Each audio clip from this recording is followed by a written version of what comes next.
Hi, schöne sonnige Grüße aus Stuttgart, wo ich mich gerade befinde, weil ich heute beruflich hin musste. Heute will ich euch einfach mal erzählen, warum habe ich eigentlich mit YouTube angefangen. Ich war ja vor 1-2 Monaten war ich ja in Spanien für längere Zeit, für 2 Wochen, und kurz vorher hat sich ein Arbeitskollege eine neue Actioncam gekauft für 70 €. Da schaue ich mir mal an, wollte eh schon immer meine haben.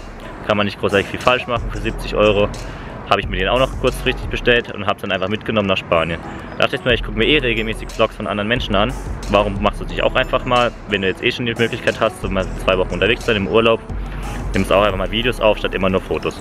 Weil Fotos, den guckt man sich immer, wenn man halt im Urlaub ist, macht man mal Fotos, dann kommt man heim und dann zeigt man es halt der Familie, und ja, ich finde, da sieht man halt immer nur so eine Perspektive. Und ich habe einfach gedacht, ja, wenn ich jetzt einfach mal Aufnahmen mache, kann ich das dann im Nachhinein schöner zusammenschneiden. Man hat ein bisschen mehr Bewegung in den Bildern, auch wenn man es gleich vielleicht zeigt, und kann sich aber da einfach kreativ ausleben. Dann habe ich halt die ersten 3 Videos gemacht, hat mir mega Spaß gemacht, auch das alles zu schneiden, sich halt so kreativ auszuleben, und dann habe ich es in die Dropbox hochgeladen, habe es darüber geteilt. Dann gab es allerdings ein bisschen Probleme damit, weil die es nicht aufrufen konnten, aus irgendwelchen Gründen auch immer. Und dann habe ich gesagt, okay, ich lade es einfach auf YouTube hoch.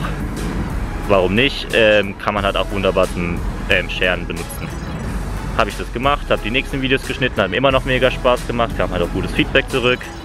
Und dann habe ich auch gedacht, ey, ich bin eh die nächste Zeit genug unterwegs, warum mache ich das nicht einfach regelmäßig?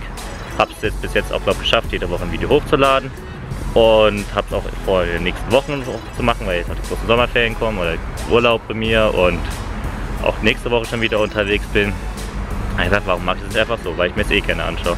Macht mega Spaß, ich will damit nicht erfolgreich werden.